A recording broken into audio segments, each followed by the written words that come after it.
Arsenal snatching that win against Brentford on New Year's Day, huh? Yeah, talk about kicking off 2025 with a bang. It wasn't easy, though, was it? Not at all. You shared some great sources for this deep dive, live updates from The Independent and Al Jazeera. Plus some post-match analysis from the Standard really helps to get the full picture, you know? Yeah, absolutely. So let's unpack this. What does this result really mean for both these teams? Well, it was a real match of two halves, wasn't it? Brentford, they came out strong. Which isn't too surprising, is it? No, given their home record this season. Yeah. They were definitely the aggressors early on. You could see it in those live updates. Yeah, it really seemed like Arsenal were struggling to find their footing. Exactly. And then in the 13th minute, bam!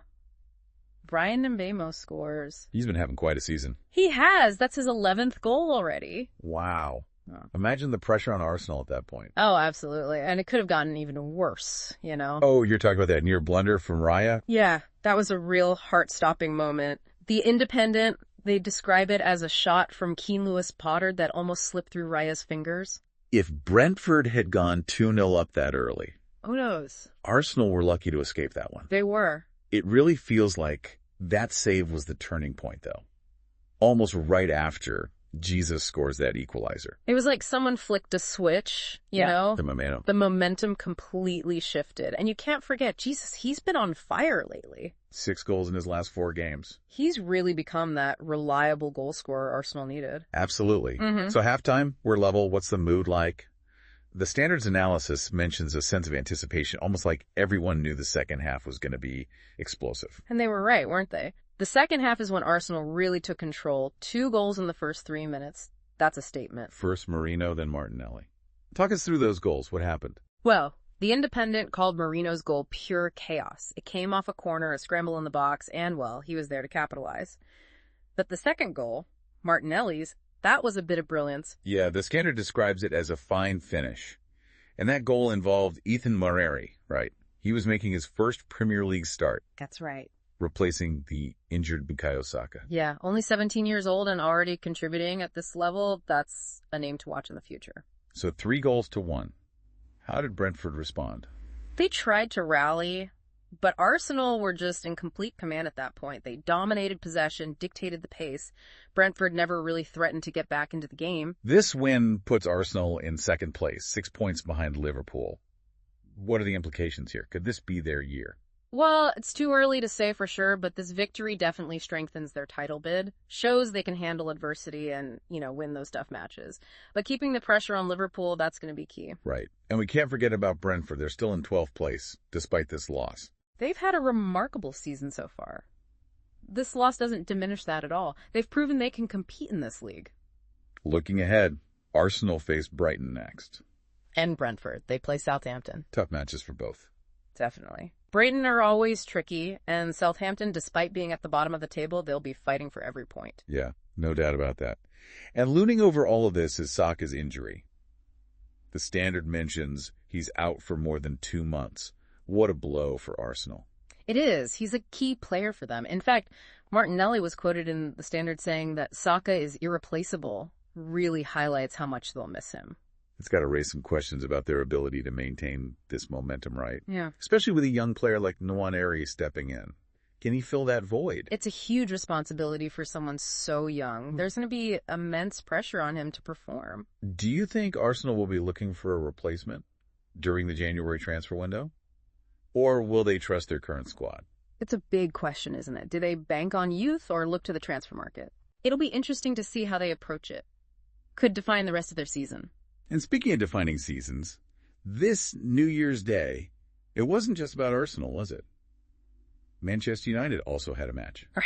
And it didn't go their way. Didn't go their way at all. They lost 2-0 to Newcastle. Yeah. A result with some major implications. Oh, huge implications for both teams. Newcastle, they're on fire this year. They are. This win pushes them to 5th place. Just 7 points behind Chelsea. It's remarkable, really. It's a real turnaround for them. Last season they were fighting relegation. Yeah. And now they're looking like serious contenders for a top 4 finish. It is quite the story, isn't it? It is. The Al Jazeera live match coverage, it really shows how effective Newcastle's strategy was. They pressed high, disrupted Manchester United's build-up play, and they took advantage of those defensive errors. It's a testament to Eddie Howe and his management, isn't it? He's instilled a real sense of belief in that squad, and they've got the best defensive record in the league. 11 goals conceded all season. That's right. Incredible. That defensive solidity's really given them the platform to build their attack. And let's not forget, they've done all of this without any major signings in the transfer window. Yeah, a real testament to their development as a team. It is. Meanwhile, Manchester United, they're reeling from this, aren't they? They are. This loss marks their 4th in a row. And they're down in 6th place, really struggling to keep pace with that top 4. It's a far cry from the title aspirations they had at the start of the season. Yeah, big difference. The Al Jazeera commentary, they point out the lack of cohesion in Manchester United's play. Yeah. They seem disjointed, lacking that spark that made them so dangerous in the past. You know, their manager, Erik ten Hag, he's facing increasing scrutiny now. The sources, they suggest there are questions about squad depth, tactical approach, and even their ability to compete at this level. Yeah, it's a crucial period for him. He needs to find a way to turn things around quickly. Otherwise, that pressure's just going to keep mounting. No doubt about that. Looking ahead, both teams, they face tough matches next. Newcastle, they play West Ham. And Manchester United have an away fixture against Tottenham. Never easy place to go. No. These matches, they're going to be a real test of character for both teams. Yeah. For Newcastle, it's about proving they can handle the pressure of being, a top 4 contender. For Manchester United, it's about stopping the rot, regaining some confidence. Okay, so we've got two teams heading in very different directions. Newcastle, the surprise package, they're exceeding expectations. While Manchester United, well, they're facing an uphill battle. But let's step back for a moment and look at the bigger picture here. What does all this mean for the title race? Well, the race for the Premier League title, it's wide open right now. Liverpool might be top of the table, but they're far from running away with it. Arsenal are breathing down their necks. And even Nottingham Forest are in the mix. Who predicted that? I know, right? It really is a testament to how competitive the league is this season. Any team can beat any other on their day, which makes it so unpredictable and exciting. And we can't forget about Chelsea. Right. They're starting to find their form after a slow start.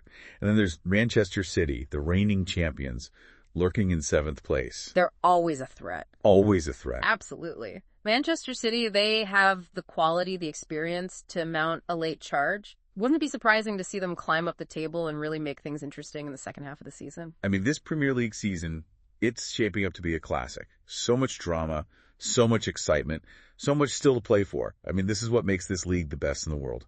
Every match matters. Every point is crucial. And the stakes, well, they're incredibly high. We're in for a thrilling ride, that's for sure. Yeah.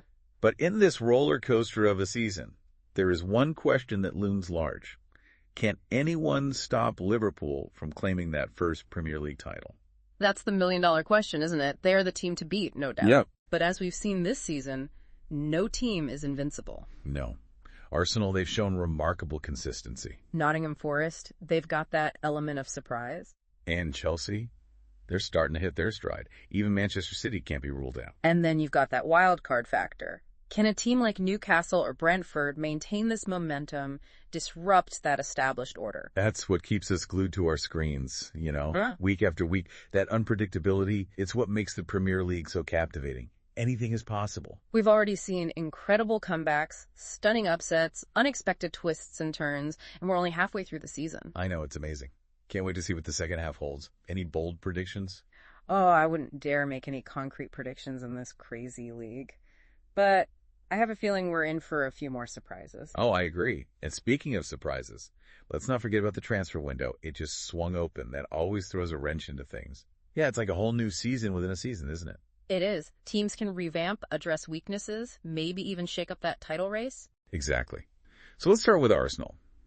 With Saka out for such an extended period, you'd think they'll be looking to bolster their attack. I mean, they've got a real shot at the title this year, but can they do it without him? The Standard's post-match analysis, they definitely hinted at this, They need someone to provide that same width, that pace, the creativity that Saka brought. Otherwise, their attack, well, it could become predictable, easier to defend against. So any names being thrown around? Any potential targets? There haven't been any concrete rumors yet, but I have seen Victor Gyökeres from Sporting Lisbon mentioned. Oh, yeah. He's young, skillful, has a real knack for scoring goals. He could be a good fit for Arsenal's style of play. Interesting. But, acquiring a player mid-season, it's always tricky. It is. Takes time to adjust to a new league, new teammates, a new system. Right. And, of course, there's the financial aspect. Well, absolutely. Arsenal, they need to be smart with their spending, right? They do. Especially if they want to make other moves to strengthen that squad. Yeah, absolutely. Okay. Speaking of needing to be smart, what about Manchester United? They're clearly struggling. 4 losses in a row. Do you think they'll be active in the transfer window? I think they have to be. The sources we've looked at, they all point to weaknesses in midfield, in defense. They need someone who can control the tempo of the game, break up those opposition attacks, provide a solid base for their defense. So someone like Declan Rice, maybe? He'd be fantastic. He's been linked with a move away from West Ham, hasn't he? He has. Yeah. He'd be a fantastic addition to that squad. He's young, but already a proven Premier League performer. He's got the physicality, the technical ability to excel in that holding midfield role. But he'd be incredibly expensive, wouldn't he? He would. West Ham won't let him go easily. Well. And that's the dilemma Manchester United face, isn't it? Yep. They need to make some significant signings if they want to turn their season around. But those top-tier players, well, they come at a premium. They'll need to weigh their options carefully. Right. So, this January transfer window, it could be a defining moment for both Arsenal and Manchester United. Could make or break their seasons. Oh, it's a high-stakes game. Big money involved. Even bigger expectations. And it's not just about these two clubs. Every team in the Premier League, they're going to be looking to make those moves that could give them an edge in this incredibly tight race. It's true. This Premier League, it never fails to keep us on our toes. This deep dive, we've covered so much. We talked about those thrilling New Year's Day matches. We discussed future implications for both teams. And now this added layer of the transfer window. It's just fascinating to see how all these individual stories, they weave together to create this grand narrative of the Premier League season. Yeah, it's a good reminder that football's more than just a game. It's a story constantly unfolding, full of twists and turns and, of course, unexpected moments. And as we head deeper into this new year, well, that story, it's only going to get more compelling. We'll be watching closely to see how it all plays out. So until our next deep dive, keep exploring, keep analyzing, and keep that passion for the beautiful game alive.